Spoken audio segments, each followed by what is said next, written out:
الحمدللہ رب العالمین، تمام تعریفیں اس اللہ کے لیے ہیں جو تمام جہانوں کا پالنے والا ہے، یہ بھی ترجمہ درست ہے، اور تمام جہان والوں کا پالنے والا ہے، یہ ترجمہ بھی عربی لنگوسٹک کے اعتبار سے درست ہے۔ تمام جہان سے مراد جیسے اب جتنی سپیشیز دنیا میں آباد ہیں وہ ہر ایک کا ایک اپنا جہان ہے، پرندے ہیں، پرندوں کا ایک اپنا جہان ہے، حیوانات ہیں، ان کا اپنا ایک جہان ہے، نباتات کی سپیشیز ہیں۔ اس وقت روئے ارض پہ آلموسٹ 2 ملین سپیشیز دریافت ہو چکی ہیں، نباتات حیوانات کی ملا کر، اور ایک ایک سپیشیز آگے بلینز میں۔ انسان ہی دیکھ لیں 7.5-8 ارب کے قریب ہیں، اور باقی حشرات الارض اگر آپ گننا شروع کریں نہ ختم ہونے والے۔ تو یہ تمام کا پالنے والا کون ہے؟ اللہ، الرحمن الرحیم، وہ انتہائی رحم فرمانے والا ہے۔ الرحمن کہتے ہیں جیسے اسی سے لفظ، یہ اسی یعنی آپ سمجھ لیں عربی لنگوسٹک کے اعتبار سے طوفان بھی عربی کا لفظ ہے نا، یعنی ٹھاٹھے مارتا ہوا سمندر ہے اس کی رحمت کا، اور سمندر تو کبھی کبھی جوش میں آتا ہے نا، اللہ کی رحمت وہ ہے کہ الرحیم مستقل رہتی ہی ٹھاٹھے مارتے ہوئے سمندر کی طرح، الرحمن الرحیم۔ حتیٰ کہ بخاری و مسلم میں حدیث ہے، نبی علیہ السلام نے فرمایا اللہ تعالیٰ نے مخلوقات کی پیدائش سے پہلے اپنے پاس اپنے عرش پہ یہ عبارت لکھ لی تھی کہ میری رحمت میرے غضب پہ بھاری رہے گی۔ قرآن میں بھی ہے وَكَتَبَ عَلَى نَفْسِهِ الرَّحْمَةِ، کہ یہ اللہ نے اپنے اوپر خود لازم کر لیا کہ میں ہر حال میں رحم ہی کروں گا۔ رحم والا جو اللہ تعالیٰ کا پہلو ہے یہ ڈومیننٹ۔ سورہ فاتحہ جو ہے وہ ذہن میں رکھیے گا قرآن کی ماں ہے، ام الکتاب ہے، فاتحہ ہے، قرآن کھولنے والی چیز ہے، تو اس میں جو جو چیز آ رہی ہے نا اس کی جڑ پڑ رہی ہے نا، وہ پورا قرآن اسی جڑ سے پھر اگنے والا وہ بڑا تناور درخت ہے، ہر چیز کی جڑ سورہ فاتحہ میں۔ مالک یوم الدین، وہ مالک ہے قیامت کے دن کا۔ دنیا میں تو کئی بادشاہ ہیں، اس کی اجازت سے، اس کی مرضی سے نہیں، اجازت سے۔ اجازت یہ ہے کہ کھلی چھٹی ہے، مرضی نہیں ہے کہ وہ غلط کام کرے، وہ بس اللہ نے 2 راہیں دکھا دی ہیں، انا ہدیناہ السبیل اما شاکرا و اما کفورا، ہدایت کا راستہ واضح کر دیا، چاہے تو شکر گزاری کی روش اختیار کرو، خواہ نہ شکر۔ لیکن قیامت کے دن صرف اللہ ہی کا حکم چلے گا، دنیا والے جتنے احکامات ہیں یہ سب کے سب پاورز لوگوں کی طرف سے جو اللہ تعالیٰ نے دی ہیں وہ سلب کر لیجیے۔ لمن الملک اليوم للہ الواحد القہار، آج کس کی بادشاہت ہے؟ اس قہار کی جو سب پہ چھایا ہوا ہے، قہار کہتے ہیں سب پہ چھانے والا، تو قیامت کے دن کا مالک ہے۔ ایاک نعبد و ایاک نستعین، تعریف کرنے کے بعد اے اللہ ان ساری چیزوں کے ہوتے ہوئے حق تو یہ ہے کہ عبادت بھی تیری ہوگی، دعا بھی تجھ سے کی جائے گی۔ اے اللہ ہم صرف تیری ہی عبادت کرتے ہیں اور کرتے رہیں گے، تجھی سے مدد مانگتے ہیں اور تجھی سے مانگتے رہیں گے، کیونکہ یہ مضارع کا صیغہ ہے جو کنٹینیوشن ہے، پریزنٹ ٹینس اور فیوچر ٹینس عربی میں ایک ہی ہوتا ہے، ہمارے تو 3 ہوتے ہیں نا اردو میں اور انگلش میں، پاسٹ، پریزنٹ اور فیوچر۔ عربی میں فیوچر اور پریزنٹ کے لیے ایک ہی صیغہ استعمال ہوتا ہے، وہ یہاں پہ استعمال ہوتا ہے، ایاک نعبد و ایاک نستعین۔ اور اگر اس کو دعائیہ بنائیں گے جس طرح کہ اعلیٰ حضرت نے ترجمہ کیا ہے، احمد صاحب بریلوی صاحب نے، انہوں نے بہت زبردست ترجمہ کیا، انہوں نے کہا اے اللہ ہم صرف تیری ہی عبادت کریں اور صرف تجھی سے مدد چاہیں۔ یہ علیحدہ بات ہے کہ وہ خود اور ان کے ماننے والے غیر اللہ سے بھی مانگتے رہے ہیں، ترجمہ ٹھیک کیا ہے، اسی لیے میں کہتا ہوں قرآن میں کوئی چیز نہیں داخل ہو سکتی، قرآن کا ترجمہ فٹ ہے، آپ کسی کا اٹھا کے دیکھ لیں، ترجمہ سب نے ٹھیک کیا ہوا۔ اچھا عبادت میں تو دعا بھی شامل ہے،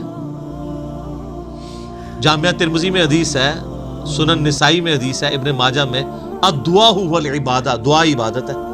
تو جب دعا عبادت ہے تو ایاک نعبد میں دعا شامل تھی، یہ پھر ایاک نستعین کیوں آیا؟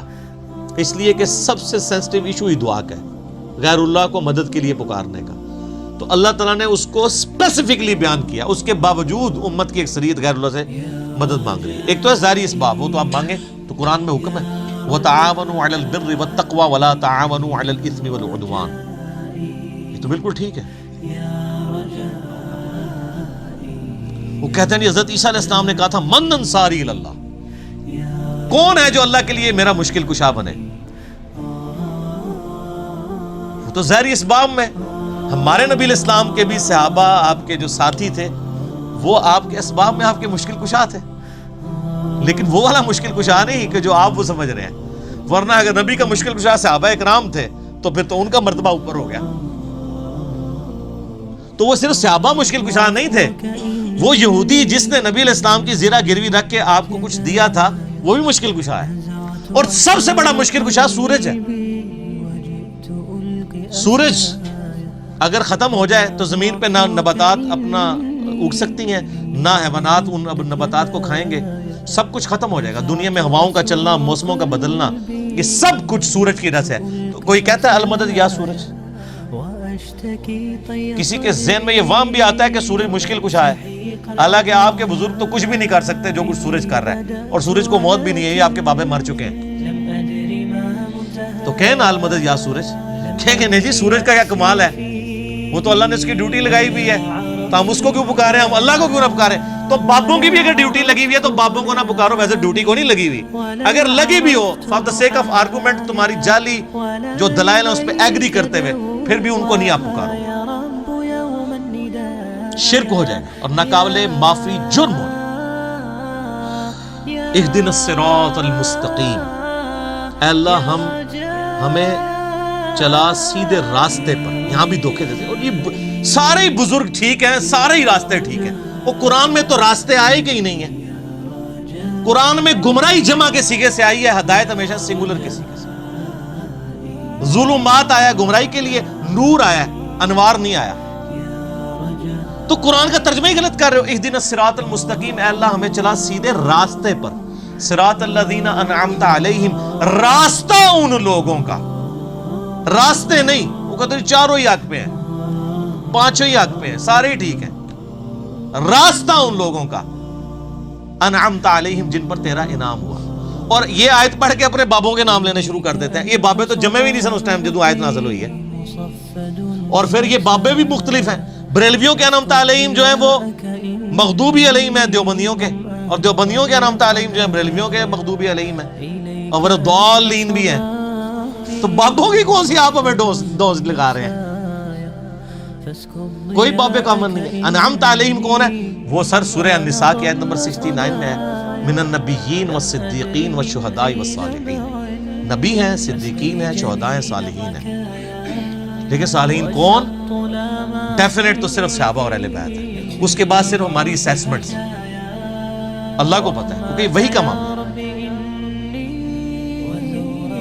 تو راستہ، اور وہ راستہ کس کا؟ اچھا راستہ اللہ کی طرف سے کسے عطا ہوتا ہے؟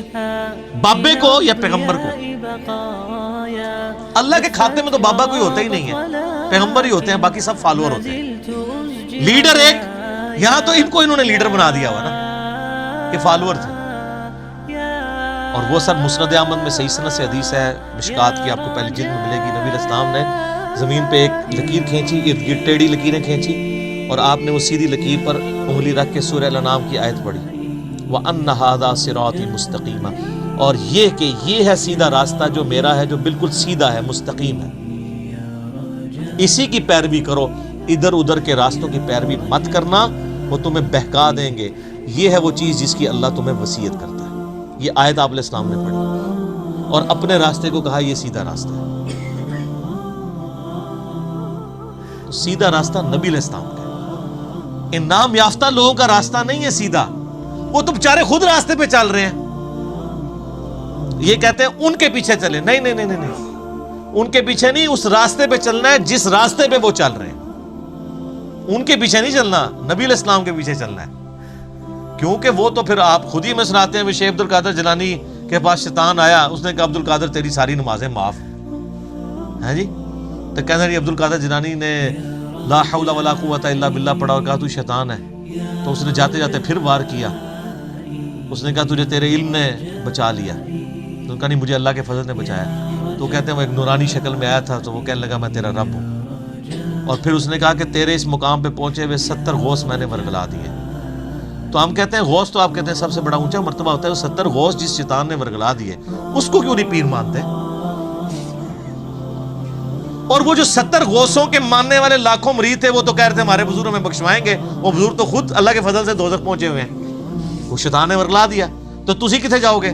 تو سر پیروں نو پھڑو جنہوں اللہ نے تہاڈا پیر بنایا. ما ضل صاحبکم وما غوا، تمہارے نبی نہ کبھی بہکے ہیں نہ کبھی بے راہ چلے ہیں، اس کو پیر مانو. سناتے خود ہیں اور انجینئرنگ پھر جب ہم کرتے ہیں ان کو سمجھ آتی ہے ہمارے ساتھ ہو کیا گیا. تو اس کا اللہ غوثوں کا تو اعتبار ہی کوئی نہیں، 70 غوث جو رگڑے گئے نے تو باقی کا کیا اعتبار ہے؟ تو نبی علیہ السلام کو اپنا امام مانے. صراط الذین انعمت علیہم غیر المغضوب علیہم ولا الضالین آمین. بچانا ان کے راستے سے کہ جن پر تیرا غضب ہوا اور جو گمراہ ہیں.